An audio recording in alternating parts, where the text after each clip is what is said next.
تو پروفیشنل لوگوں کو سب سے پہلے سب سے آگے اپنا پروفیشن ہی ہوتا ہے. عزت بستی ثانوی چیزیں ہوتی ہیں اور یہ کم از کم پیسہ کما کے نہیں دیتی ان لوگوں کو. آپ اس حساب سے اگر ان کو تھوڑا سا تولنا چاہیں تو پھر دیکھ لیجئے گا کہ جو لوگ اپنی زبان پہ کنٹرول نہیں رکھتے ان کے پاس میڈیا میں پیسہ بہت زیادہ ہو. سب کی میں بات نہیں کر رہا, کوئی بھی ہمارا ایک اوپینین ہوتا ہے یا کوئی بھی ہم کسی لیول کو چیک کرتے ہیں تو وہ اکثریت کی بنیاد پر ہوتا ہے, بالکل ٹوٹل کی بنیاد پر نہیں ہوتا. تو اس حساب سے آپ یہ چیک کر سکتے ہیں جو میں نے ابھی آپ کو فرمولہ بتایا. غریدہ صاحبہ یہ فرما رہی ہیں کہ پرویز خٹک نے ایک بات کہی تھی کہ ہمیں 4 بار, بلکہ انہوں نے 3 یا 4 بار کہا تھا, ہے تو اتنا لمبا فگر تھا کہ پرویز خٹک صاحب بھول رہے ہیں اور ہماری محترمہ غریدہ فروقی صاحبہ بھی بھول رہی ہیں. اتنا لمبا یہ فگر نہیں تھا کہ 3 اور 4 بار, ہمیں پتہ نہیں, یاد نہیں, 3 بار آفر تھی, 4 بار تھی. محترمہ صرف 3-4 حرفوں کا فگر ہے, آپ نے آرام سے کہہ دینا تھا 3 نہیں یا 4 ہے. یہ 300 یا 400 نہیں تھے. بہرحال 3 یا 4 بار ان کو الیکشن کی آفر کی گئی عمران خان صاحب کو. پھر عمران خان صاحب گھر اپنی اہلیہ کے پاس گئے اور ان کی اہلیہ نے عملیات کیے, جادو ٹونے کیے, تو پھر انہوں نے بتایا کہ یہ ذائچے میں نہیں آ رہا, آپ الیکشن ان طریقوں میں کریں, تو خان صاحب نے الیکشن منع کر دیا. یہ ہو گیا غریدہ فروقی صاحبہ کا. ان پہ بحث نہیں کرتے. ان کا بتانے کا مقصد صرف ایک تھا کہ غریدہ صاحبہ نے جو الفاظ استعمال کیے, جادو ٹونا, عملیات, اہلیہ کے ذائچے بنانا, تو یہ مناسب نہیں لگتا. اس وجہ سے انہوں نے اس سے زیادہ بات نہیں کی.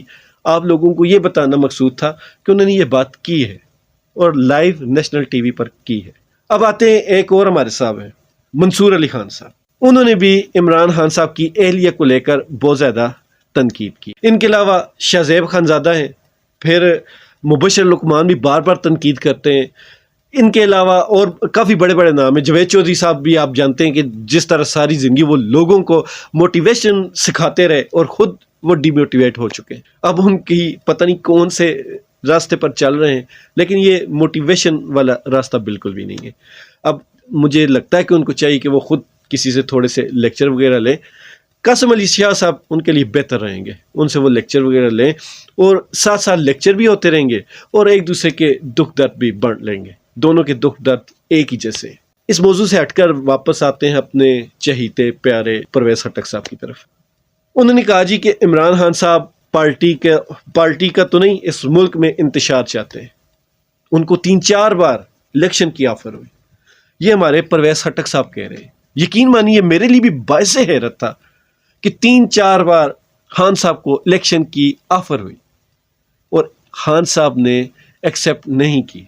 کیوں نہیں کی جی؟ کہ ان کی اہلیہ نے جادو ٹونے کیے تھے اور انہوں نے منع کر دیا تھا کہ یہ جو ذائچے بنا کر انہوں نے بتایا تھا کہ یہ جو ڈیٹس ہیں, یہ جو تاریخیں, یہ موافق نہیں ہیں ان پر. مان لیا. انہوں نے کہا جی عمران خان اس ملک کو تباہ کرنا چاہتے ہیں. تھوڑی دیر بعد وہ کہنے لگے کہ ہماری جو محمود خان اور پرویز خٹک کی حکومتیں تھیں 2 بار KPK میں رہیں, ہماری حکومتوں نے KPK کو بدل کے رکھ دیا. ہماری حکومتیں KPK میں سب سے پہلے سہولت صحت کارڈ ہم لے کر آئے, پھر اس کے بعد ہم نے BRT بنائی, پھر اس کے بعد ہم نے سڑکوں کا پورا جال پورے KPK میں پھیلا دیا. یہ ہماری اچیومنٹس ہیں. اچیومنٹس وہ اپنے کھاتے میں ڈال رہے ہیں اور جتنا بھی غلط قسم کا پروپیگنڈا ہے وہ خان صاحب کے کھاتے میں ڈال رہے ہیں.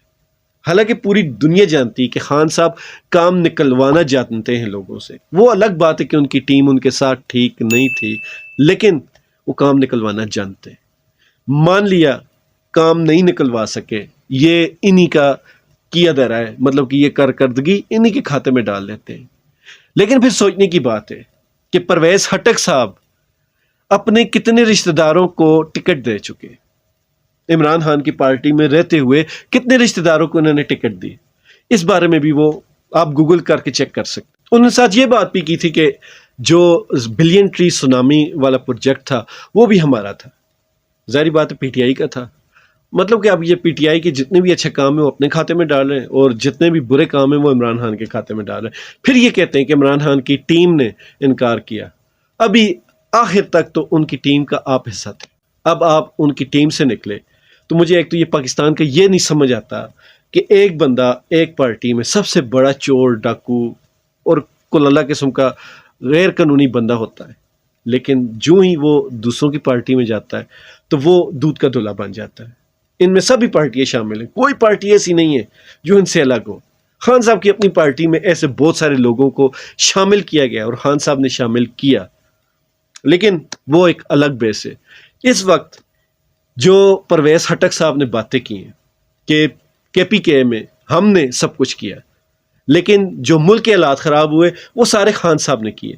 خان صاحب نے اکیلے پورے ملک کے حالات خراب کر دیے، لیکن کے پی کے میں انہوں نے پوری ٹیم کے ساتھ مل کر، یہ جو دو بڑے لوگ تھے محمود خان اور پرویز خٹک، انہوں نے کے پی کے کو سنبھالا۔ مان لی بات، آپ کی یہ بات بھی مان لی کہ عمران خان صاحب نے 3-4 بار الیکشن سے منع کیا، تو آیا سب سے بڑی بات سپریم کورٹ نے، وہ بھی عمران خان کے گھر سے آرڈر لیتے ہیں، سپریم کورٹ نے الیکشن کا اعلان کیوں نہیں کیا؟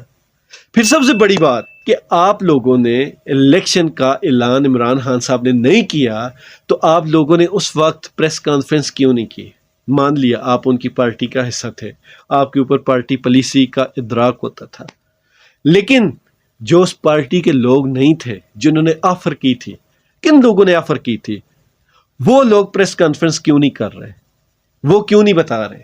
سب سے پہلی بات، چیف جسٹس 14 مئی کا الیکشن اناؤنس ہوا، وہ نہیں کروا سکے، کیا وہ عمران خان صاحب کے گھر سے آرڈر لے رہے تھے؟ دوسری بات کہ یہ جو الیکشن جنہوں نے ڈیٹ تاریخ دی تھی عمران خان صاحب کو، عمران خان اس ڈیٹ پر نہیں مانے، 4 بار انہوں نے آفر ٹھکرا دی، تو آیا وہ لوگ بھنگ پی کر سو گئے تھے؟ اس کے بعد انہوں نے پریس کانفرنس کیوں نہیں کی؟ ان کی بنتی تھی پریس کانفرنس، لیکن انہوں نے نہیں کی۔ کیوں نہیں کی؟ کہ سب خان صاحب سے ڈرتے۔ اور بھائی جان خٹک صاحب، انکل، جانے دے اس چیز کو، جھوٹ وہ بولیں جو آپ سنبھال سکیں۔ آپ تو اپنی سیدھی سی بات نہیں سنبھال سکتے جتنی آپ کی صحت ہے، آپ کو ایسی باتیں کرنی چاہیے جو آپ سنبھال سکیں۔